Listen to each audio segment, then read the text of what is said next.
Video वही है। तो ऐसा नहीं है कि इनकी पहुंच नहीं है भाई, इनकी पहुंच बहुत दूर तक है, बहुत आगे तक जाते हैं और मतलब बहुत ये करते हैं। और तब मुझे काफी लोगों ने बोला भी था जब मैंने इसके खिलाफ आर्टिकल वगैरह लिखा, अरे सुमित भाई इतने बड़े लोगों से क्यों पंगे लेते हो? मैंने कहा हमारे बाप का क्या उखाड़ लेगा यार, हम तो महाकाल के वक्त है, हमारा क्या उखाड़ लेगा? हमारे देश और धर्म की बात होगी, को सामने कोई भी हो, हम तो लिखेंगे, हम तो बिल्कुल इसको एक्सपोज करेंगे और इसके जो इरादे हैं वो हमें दुनिया को बताने पड़ेंगे और दुनिया को समझाना पड़ेगा what this man is up to. तो ये मैंने किया था जो मेरा राष्ट्रीय दायित्व था।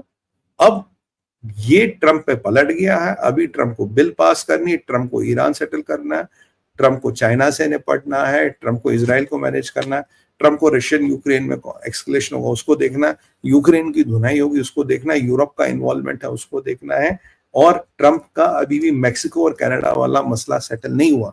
And with it he has to also manage कि इंडिया के साथ एक अच्छा रिलेशन बना रहे। एंड इमेजिन जब वो ये बिल आ रहा है which is the biggest ever bill in the American history and which is needed. कल श्री यार साहब ये भी कह रहे थे इससे जो हमारा डेट है करीब $1.6 ट्रिलियन कम होगा, और नहीं तो 68% चीजें महंगी होगी या 68% टैक्स बर्डन बढ़ेगा अमेरिकन पे, जो अमेरिकन इकोनॉमी को कोलैप्स करेगा। और गोल्डन डोम की बनने की बातें हो रही है, उसमें खर्चा होगा ही ना। तभी ये आदमी पैंतरे लाता, तभी ये एप्सन आइलैंड, अगर एप्सन आइलैंड था तो आज तक क्यों नहीं बोला?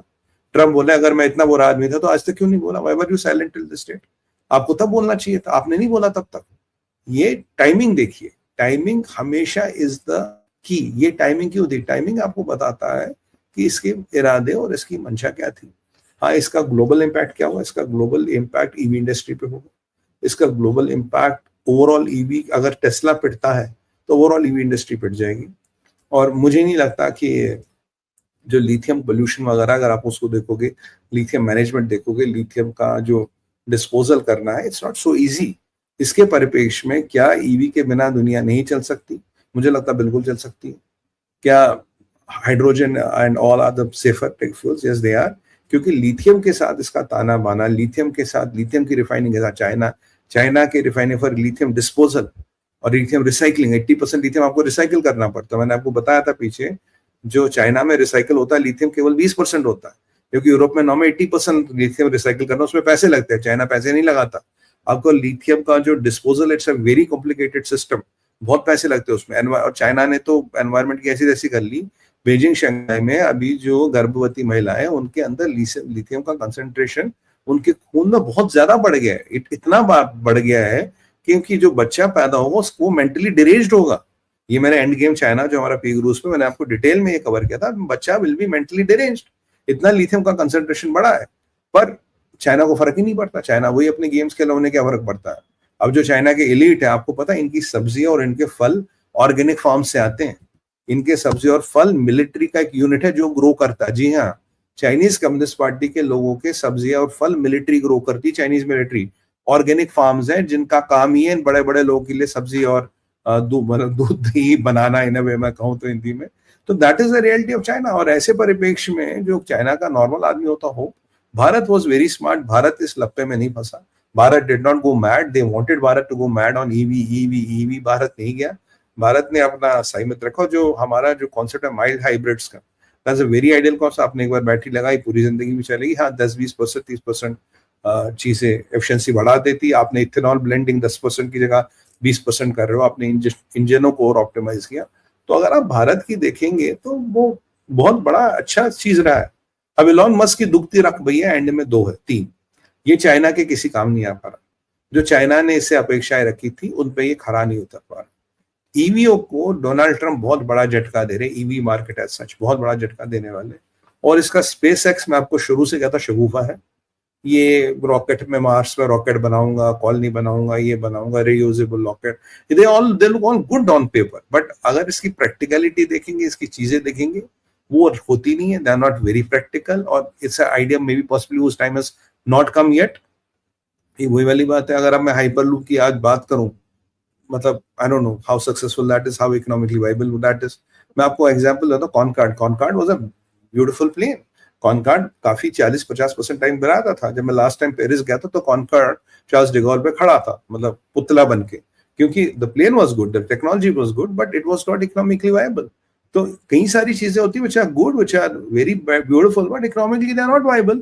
Maybe whatever he thinks and believes is one of them. And so मतलब let's not get carried away by somebody's things which he thinks will rule the world and destroy the world. World ज्यादा realistic आज है, आज क्या हो सकता, आज क्या संभावना है, कल क्या संभावना है, उस पर बात करनी पड़ेगी। ये नहीं है कि मैं आज क्या सोच रहा हूँ, मैंने क्या सोचा 10 साल बाद क्या हो, 10 साल बाद देखी जाएगी। और ये लोग इस सब खेल में अपना बहुत पैसा बना लेते हैं, दे बिकम बिलियनियर्स। और इसकी माता जी का मैंने एक बार स्टेटमेंट देखा था, $100 का सूट लगाता था, ऊपर से नीचे तक $100 के कपड़े इसके होते थे बस, और ये हर जगह वही सूट लगा के जाता था। और आज ये आदमी मल्टी बिलियनर है, आज ये ट्रंप को हिलाने की औकात रखता है। और पैसा कहाँ से लाया, उसी मार्केट से निकाला, उसी चीज से किया है। और डिलीवर क्या किया है, except Tesla, I don't think there is another product which is very very successful and profitable. और आप हमारे इंडस्ट्रीज को देखिए, टाटास को देखिए, रिलायंस को देखिए, मित्तल साहब को देखिए, कई सारे हमारे इंडस्ट्रीज को, दे आर रियली डिलीवरिंग। कल टाटा एडवांस सिस्टम, ये इसकी बात हुई है कि भाई राफेल का फ्यूजलाज भारत में बढ़ेगा। तो हमने काफी चीजें साहब डिलीवर की है, प्रैक्टिकल की है। और इनकी जो चीजें वो ऐसी है, ठीक है जी, मार्स पे कॉलोनी बनाएंगे इंशाल्लाह माशाल्लाह अल्हम्दुलिल्लाह, बन जाएगी एक दिन। तो वो वाली बात है, बट कब बनेगी, क्या बनेगी, तब तक कितना पैसा लगेगा, क्या लगेगा, वो पैसा कहाँ से आएगा। यहाँ परिस्थिति है, अफ्रीका में आज भी बच्चों के पास खाना नहीं है। यह परिस्थिति है, अफ्रीका में जो फूड ग्रेन उगता है वो अमेरिका जाता है। अमेरिका किस लिए जाता है कि वो वहाँ बीफ फार्म्स में बीफ को खिलाया जाता है, ताकि जो बर्गर है वो जूसी बने, ताकि बर्गर बड़ा बने, बर्गर में जो वो जूस आए ना बीफ में वो ज्यादा आए। तो अफ्रीका में बच्चे आज भी भूखे मरते, but the food grain goes to America for cattle to get for Americans to get a juicy burger, juicy steak, sorry juicy steak जो बनता है उसके लिए आता है। ये भी कुछ सत्य हैं दुनिया के। तो आप ठीक है, और मार्स की भी आप बातें कर सकते हैं, अच्छी बात है, बट वो कितनी प्रैक्टिकल है, कितनी वायबल है। या ये रिची रिच का सपना है कि भाई we will go to the red planet and will live there and will be. बाकी लोग जैसे ये भी चला था बीच में कि लोग अपनी बॉडी प्रिजर्व कर रहे हैं कि जी हम अपनी बॉडी प्रिजर्व करेंगे, जब फिर साइंस टेक्नोलॉजी कभी लाएगी हम फिर जिंदा हो जाएंगे। भाई मैं एक बात बताऊंगा, सनातन धर्म के हिसाब से चलेंगे, ये शरीर नश्वर है, पंच तत्वों से बनता, पंच तत्वों में विलीन हो जाता, सत्य यही है।